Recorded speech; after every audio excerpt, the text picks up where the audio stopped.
Yo creo que el sistema económico estaba creciendo con un tal desorden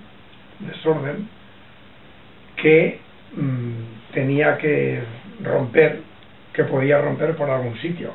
Lo que pasa es que los países ricos no se daban cuenta de esto porque se estaban beneficiando de este crecimiento desordenado. Desde la Segunda Guerra Mundial, para entendernos, que igual que la Primera Guerra Mundial, pues fue causa, en el fondo, de desavenencias económicas entre grandes potencias, y luego la segunda se agregó el problema del nazismo en Alemania. El desarrollo económico, el capitalismo, estaba bastante regulado, es decir, había cosas que se podían hacer, otras no, había normas que había que cumplir.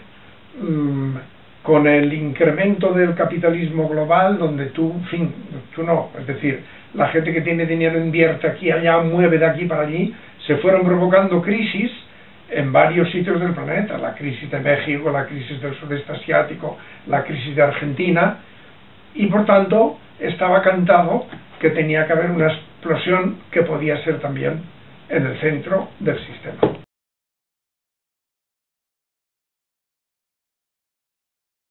Que está bastante parada, yo creo que sí, Yo creo que sí, porque la gente tiene miedo de... Bueno, hay gente que no tiene dinero porque no trabaja. La gente que tiene dinero tiene miedo de gastar. La gente que tiene dinero y podría invertir tiene miedo de invertir. Por tanto, hay un bloqueo.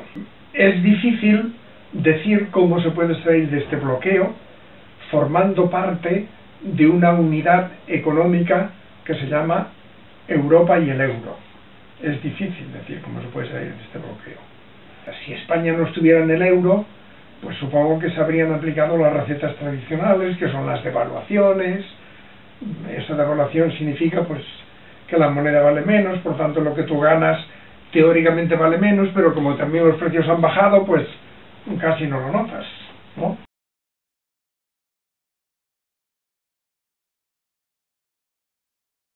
Pues yo creo que hace mucho tiempo que la definición de la palabra trabajador es la de aquel que trabaja por cuenta ajena, sea en cualquier sector y en cualquier circunstancia. Yo creo que la gran transformación que ha tenido la clase obrera tradicional en los últimos 50 años es que hace 50 años eran una clase obrera que estaba o en la industria o en la agricultura y tenía en los dos ámbitos condiciones de vida bastante semejantes, ¿vale? Estas condiciones de vida bastante semejantes eran las que favorecían pues que esta clase obrera se asociara como la única forma de defenderse.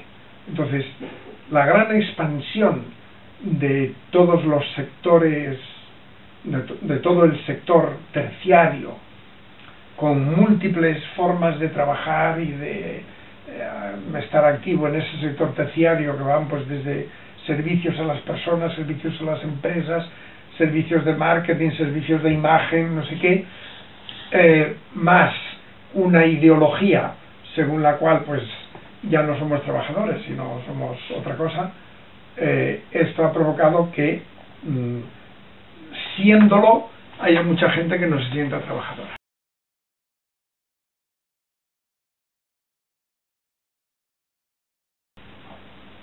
Bueno, pues trabajador es el que trabaja por cuenta ajena.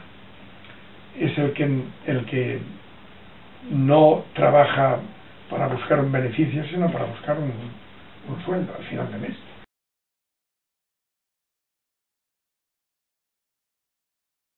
Yo eso creo que no.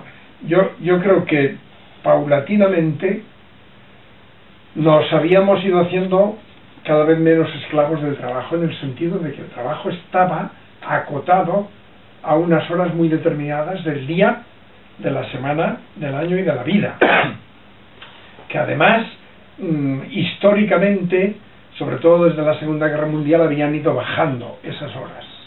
Y por tanto, ahí había muchas cosas que eran muy importantes: el ocio, la familia, las relaciones con los amigos, el fin de semana, las vacaciones. Por tanto, no todo era trabajar, y además en la mayoría de los sectores el trabajo se había hecho también menos duro físicamente. Entonces, el gran problema que se empieza a dar en los años 80 es que de pronto nos despertamos, los países del centro y básicamente Europa, que había sido pues la región que fabricaba, que vendía a otros mercados, que tenía, bueno, Europa y Estados Unidos, que controlaba la tecnología, y entonces empieza a darse cuenta de que hay muchos otros sitios en los cuales se está fabricando ya, y se está innovando, y en fin, en aquellos años pues era famoso que los chinos venían, fotocopiaban tal, y luego fotografiaban, y en función de la fotografía elaboraban un determinado modelo de lo que fuese, de zapato, de bolso, de bicicleta. Bueno, que eso, y ellos poco a poco han empezado también a innovar. Es decir, el gran problema es que el mercado, la producción, no sé qué, se han hecho enormemente flexible. Y entonces, para hacer frente a ello, a esta flexibilidad, pues las empresas y las políticas de los países centrales han hecho flexible el empleo.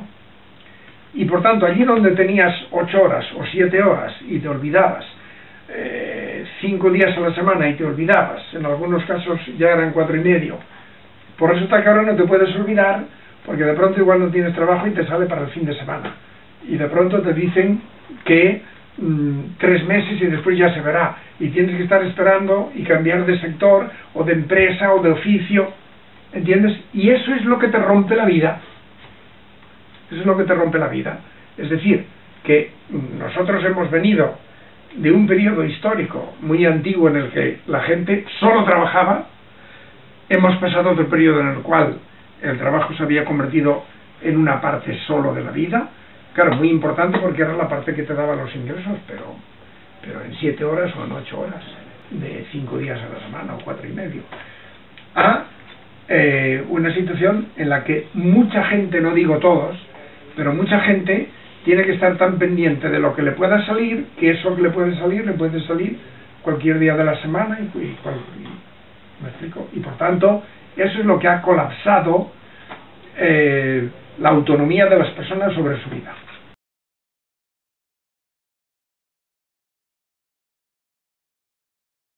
Sí, con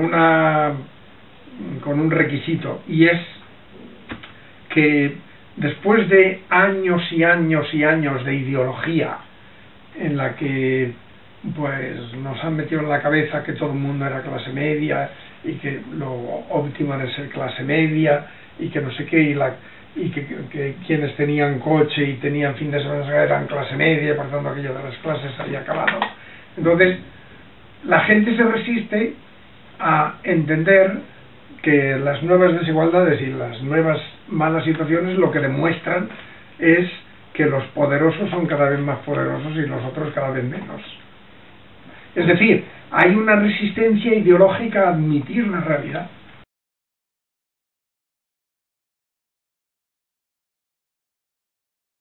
Como la gente ahora tiene que vivir al día, pues entonces es muy difícil pensar, pues voy a trabajar en términos legales porque esto me garantiza mi futuro y mi pensión y mi subvención por desempleo si caigo en el desempleo, o es muy difícil pensar todavía más en términos de solidaridad social diciendo, hombre, si yo hago esto resulta que no contribuyo con mis impuestos y por tanto es otra la gente que tiene que pagar la educación, la sanidad, qué sé yo, las vías públicas, las carreteras, y yo las uso y no las pago. Claro, yo creo que hay que luchar porque sea así, pero entiendo que es más difícil a lo mejor que hace 20 años, porque hay mucha gente que tiene que vivir a salto de mata. Luego hay un caso muy típico en España de esta mentalidad, que es un cierto tipo de inmigrantes que vienen de países en los que no había seguridad social, ni sanidad garantizada, ni enseñanza universal garantizada, y donde pues se vivía pues al día, y se vivía pues con economía sumergida. Hay muchos países latinoamericanos donde el 70% o el 60 o el 50 de la actividad es lo que ellos llaman informal. A ti te pagan, pero no cotizan por ti, tampoco pagas impuestos.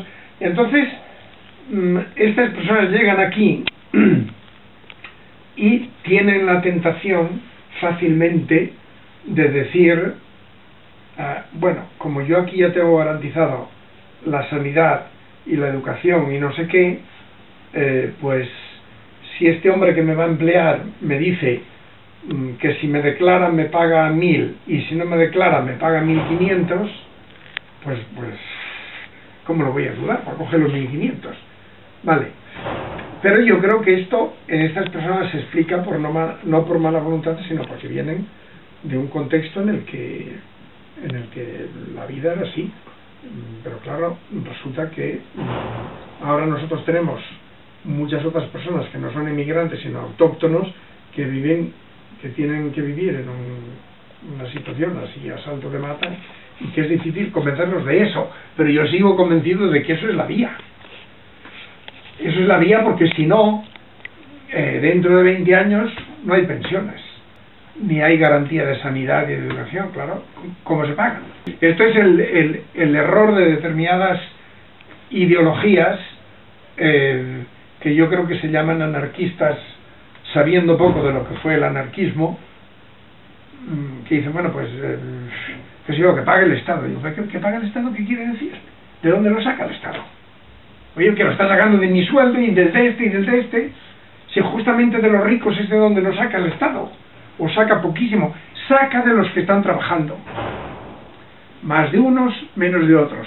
De los ricos suele sacar poco, de los que están por su cuenta poco, porque es muy difícil controlar lo que ganan.